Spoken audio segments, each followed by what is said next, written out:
Você poder fazer uma análise sobre essas duas últimas partidas. Não sei se na tua visão, mas elas tiveram algumas características muito próximas e exigiram da seleção brasileira mudanças de comportamento e até um acentuado jogo coletivo. A gente estava comentando assim que fica difícil destacar quem foi o melhor em campo. Vários jogadores se destacaram. Então, eu gostaria que você falasse um pouco sobre essas duas partidas e se, na tua visão, uma tem ligação com a outra. Boa noite, vamos por partes. Kleber Xavier, Silvinho, eu vou responder. Maurício, Fernando, Matheus, Fábio, Anderson Paixão e o Tafarel. Obrigado por aguentar um cara que é chato pra caramba e que quer saber de tudo a toda hora. E eles têm sido incansáveis nessa busca de trabalhos e de informações e de conhecimentos. O segundo, eu quero parabenizar o grande espetáculo que foi hoje. A torcida aplaudiu com muitos méritos a equipe do Peru, com um nível de confiança muito alto do Peru. De uma grande vitória que vinha, arrojada, no primeiro tempo agressiva, no seu meio para frente, e que só nós conseguimos nos impor na medida que no segundo tempo também a aceleração do Peru estava muito forte e naturalmente ia cair um pouco. E aí os espaços de articulação de jogadores criativos e móveis, eles começam a aparecer. E aí apareceu o conjunto e as individualidades, Paulo, que tu te referias, em cima dos espaços.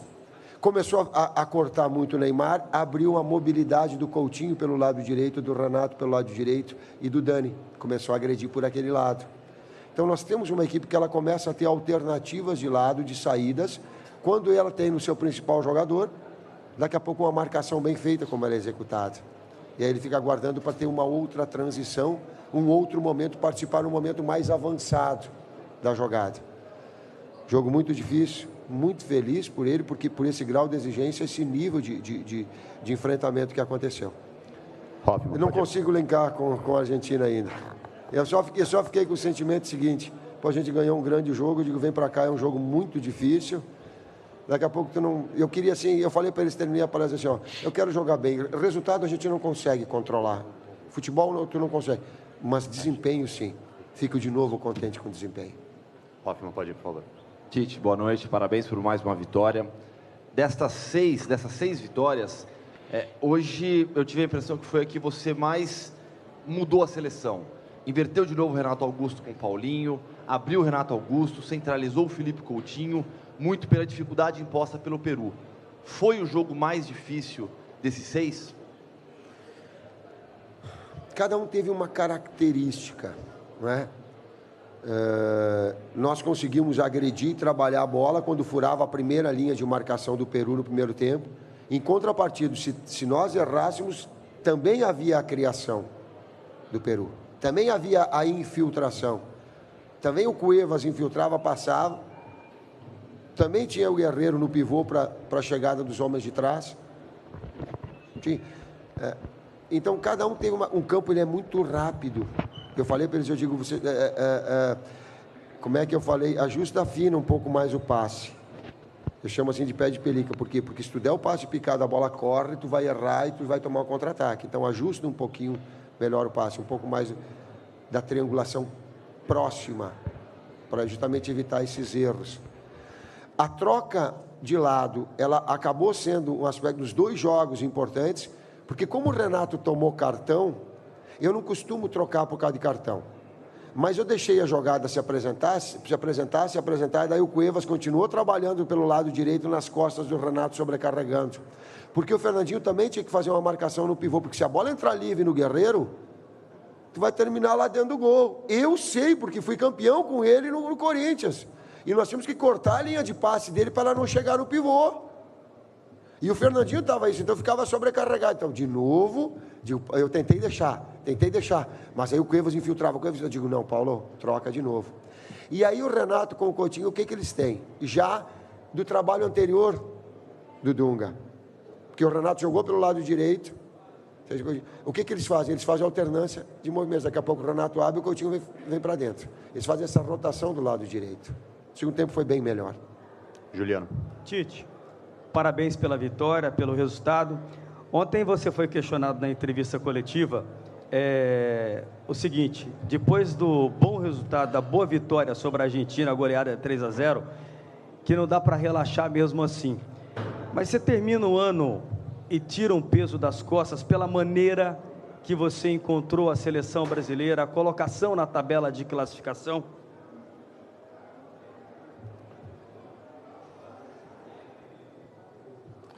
Cara, eu acho que não caiu a ficha ainda, vai cair a ficha na sequência. Vai cair a ficha de todo um trabalho realizado, de uma mobilização tida, muito grande, que... Eu disse que uma das características que o Gareca tem que ter, que eu tenho que ter e todos os técnicos têm que ter, é que nós temos que ter coragem, porque a gente é muito exposto. Ganha, tu é o melhor, perde, tu é burro. E a gente tem que encontrar ainda, eu quero fazer um meio termo para essas situações, e saber que um técnico, juntamente com uma equipe, juntamente com um grupo de trabalho, ele tem que dividir todas essas situações. Agora, eu não esperava e já vou agradecer ao Papai do Céu bastante, cara. Não sei se eu mereço isso, não sei se eu mereço, mas que eu estou muito feliz, eu estou. Wellington, por favor. Ô, Tite, para você, o Felipe Coutinho foi o jogador que mais evoluiu na seleção brasileira, daqueles que você trouxe, da maneira que joga. Hoje, por exemplo, chamou o jogo para si quando a coisa estava mais complicada em cima do Neymar, como você colocou. Que avaliação você faz do Felipe? E hoje a gente tentou também fazer um mecanismo de dar... Como eles marcavam bem, tanto o Coutinho como o Neymar, o Gabriel tem que aprender a fazer aquele movimento de facão nas costas dos laterais, mas não já direto. Ele vem e faz uma finta para depois puxar fundo. E a gente ficava com a marcação amarrada, os dois jogadores, os laterais, nós às vezes não tínhamos essa profundidade. Também melhorou nesse aspecto no segundo tempo. Aí eu falei assim, Neymar, fica com liberdade para flutuar. Pode rodar o Coutinho, daqui a pouco fica aberto, vocês dois alternem esse movimento. E pela qualidade, mas é pela qualidade, não adianta eu passar a orientação. E também porque era desumano, não tinha condição do Peru continuar com aquele ritmo tão intenso como estava. Ia baixar um pouquinho, nós também, mas aí fica um jogo mais jogado, mais triangulado, mais passado. Aí a gente consegue tirar vantagem. Ahora una pregunta a la prensa peruana, por favor. Profesor Tite, ¿qué tal? ¿Cómo le va? Buenas noches. Aun cuando usted dice que es a veces un poco difícil tratar de imaginar cómo es un partido, hoy le tocó a su selección, que pasa un gran momento, pasar por momentos de preocupación. Sim. O início ¿Cuáles fueron esos momentos de preocupación? Principalmente o início do jogo foi acelerado. E a primeira chance de gol quem teve foi o Peru, que ela deu no pau. Alternou, depois nós tivemos também oportunidades. No primeiro tempo foram iguais. No segundo tempo nós fomos superiores, bem superiores. Ela teve, mas teve com um nível de concentração, de confiança, com uma energia da torcida. Só quem está aqui, quem está fora assistindo é fácil. A energia que o torcedor passa aqui para dentro do campo e o espetáculo que teve... É difícil, eu sei que vocês peruanos estão doídos, mas é digno. A gente sentia o quanto errava, o torcedor trazia o atleta de volta para dentro do jogo. É bonito fazer, claro que eu estou mais contente com o espetáculo tendo vencido, mas fica aqui o meu registro e o respeito à qualidade, ao trabalho do Gareca, ao torcedor que trouxe e o grande espetáculo que aconteceu. Seu Osiris, por favor. Professor Tite, o Paraná lhe abraça e lhe agradece. São 6 vitórias consecutivas, o senhor alcança o recorde de 1969 da seleção brasileira para a preparação da Copa de 70. A pergunta é o seguinte, professor, eu tenho acompanhado bem o trabalho da seleção brasileira. Me pareceu o jogo mais difícil. Esse jogo mais difícil, pela voluntariedade e a celeridade do Peru, foi altamente estafante para o Brasil. O seu time aprendeu a sofrer? Está preparado para sofrer? Ele está preparado a ter um nível de concentração altíssimo. Porque se nós não tivéssemos esse nível de preparação e não soubéssemos, não respeitássemos o Peru ia nos atropelar hoje. Então fica aqui o reconhecimento mentalmente muito forte à equipe, porque ela poderia sair de um resultado onde ela venceu com o tamanho e com a grandeza da Argentina, e natural e humanamente tu baixar a guarda. O que nós fizemos desde o início? Não. Nós respeitamos muito a qualidade. A gente sabia do Cuevas, da articulação, a gente sabia do Guerreiro, a gente sabia da velocidade dos lados, das opções, do chute de média distância. Nós tínhamos conhecimento das virtudes, e mais do que conhecimento, aprendemos enquanto humanos, e nós falamos na palestra, a respeitar o outro lado. Porque se tu não fizer e tu não tiver isso, tu fica com soberba. E soberba é o primeiro passo para te perder. Por nós respeitarmos, nós mantivemos um nível de atuação equilibrado no primeiro tempo, porém bem superior ao segundo.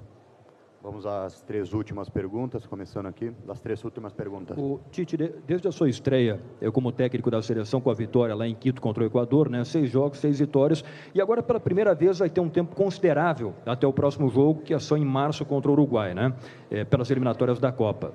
Tem praticamente 4 meses até lá, sem convocação. O que você vai fazer até o próximo jogo das eliminatórias, Tite? Primeiro eu quero pegar o link da pergunta anterior e dizer assim, ó, vocês são culpados de hipervalorização de técnicos. Vocês ficam colocando e nominando técnico e depois a mesma coisa assim, mas valoriza demais. Vocês são os primeiros a ficar valorizando. Então, para quem está ouvindo, tem que saber que é um trabalho coletivo muito forte para que as coisas lá dentro aconteçam. E que o técnico aqui, eu quero ser porta-voz de outros técnicos, a gente não fica se autodivulgando. Segundo, já está programado com o Edu, que vai estar restabelecido do problema dele. Ele já tem programado uma série de viagens, onde nós vamos acompanhar os atletas que são convocados e outros que não foram convocados, e que estavam em convocações anteriores. Só para te dar um exemplo, Elias, eu quero ir assistir o jogo do Elias. E outros mais que foram... Luiz Gustavo, eu quero assistir o jogo do Luiz Gustavo. E de todos os outros, para que eu tenha o maior número possível de conhecimento e de acompanhamento, para que eu seja justo. Vou errar, mas eu vou estar acompanhando e trabalhando nesse momento, mesmo não tendo jogos. Profesor Tite, José Luis Orbe de Antalya Radio, la ciudad de Tarapoto. ¿Tite se siente feliz con la filosofía asimilada por los jugadores de la selección brasileña? Pregunta número 1. 2. ¿Usted cree que todavía falta trabajar en la zona posterior, en la zona defensiva, para que se haga más sólida esta selección? Na segunda parte, a solidez defensiva nós ativemos e viemos mantendo. O Peru, no primeiro tempo, foi a equipe que mais teve perigo. Oportunidades, elas foram aquela do pau, uma outra, mas gerou perigo. Perigo porque transitava perto da nossa área, em lances de infiltração difícil, por méritos do Peru. Porque ela tem essa solidez, é uma característica dela. Ela precisa evoluir no aspecto criação também. Ela precisa saber sair de momentos difíceis, onde a marcação do Neymar, daqui a pouco tu criar um mecanismo, aí compete a mim, daqui a pouco de uma flutuação, de gerar superioridade numérica no meio campo.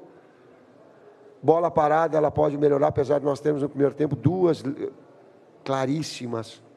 Não, uma no primeiro e uma no segundo. Foi isso, eu acho. Uma primeira e no segundo.